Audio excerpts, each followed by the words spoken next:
ابن ماجہ رحمۃ اللہ علیہ اس حدیث مبارکہ کو حضرت تمیم داری رضی اللہ عنہ سے روایت کیا ہے۔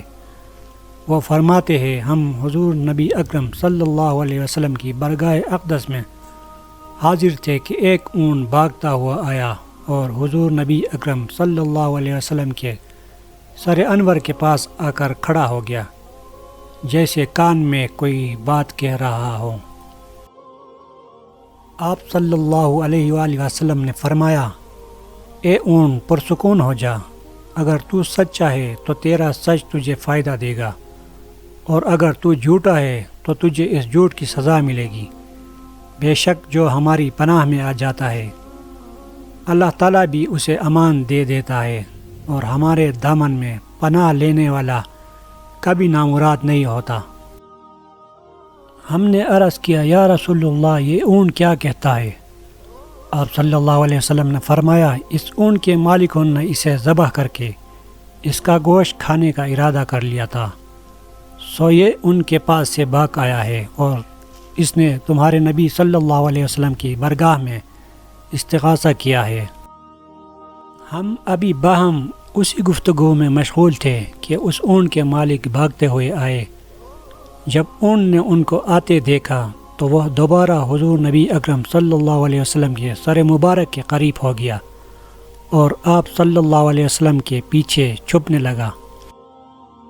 ان مالکوں نے عرض کیا، یا رسول اللہ ہمارا یہ اونٹ 3 دن سے ہمارے پاس سے بھاگا ہوا ہے، اور آج یہ ہمیں آپ کی خدمت میں ملا ہے۔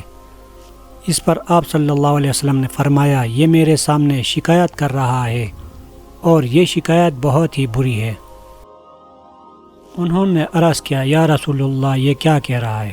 آپ صلی اللہ علیہ وسلم نے فرمایا، یہ کہتا ہے کہ یہ تمہارے پاس کئی سال تک پلا بڑھا، جب موسم گرم آتا تو تم گھاس اور چارے والے علاقوں کی طرف اس پر سوار ہو کر جاتے، اور جب موسم سرما آتا تو اسی پر سوار ہو کر گرم علاقوں کی جانب کوچ کرتے۔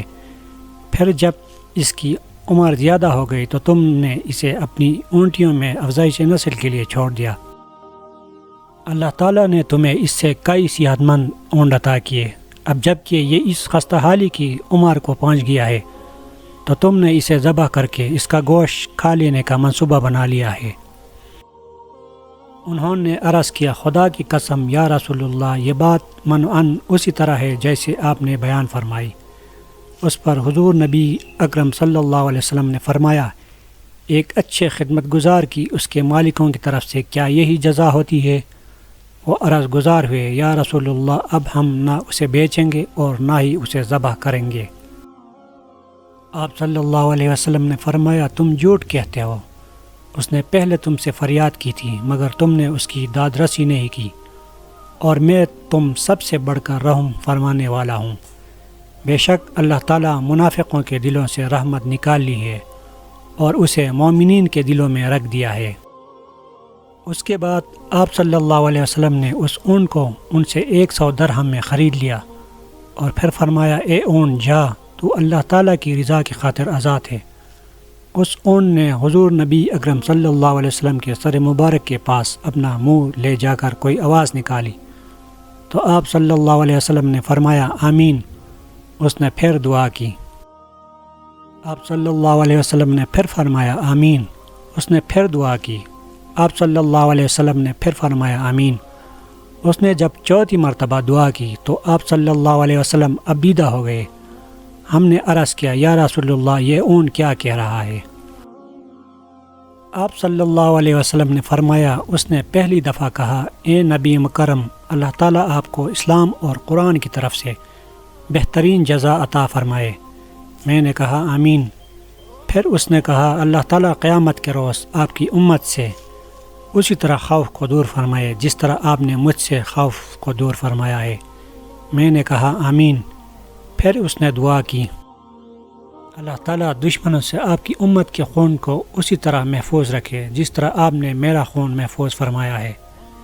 اس پر بھی میں نے آمین کہا۔ پھر اس نے کہا، اللہ تعالیٰ ان کے درمیان جنگ و جدال پیدا نہ ہونے دے۔ یہ سن کر مجھے رونا آ گیا، کیونکہ یہی دعائیں میں نے بھی اپنے رب سے مانگی تھے۔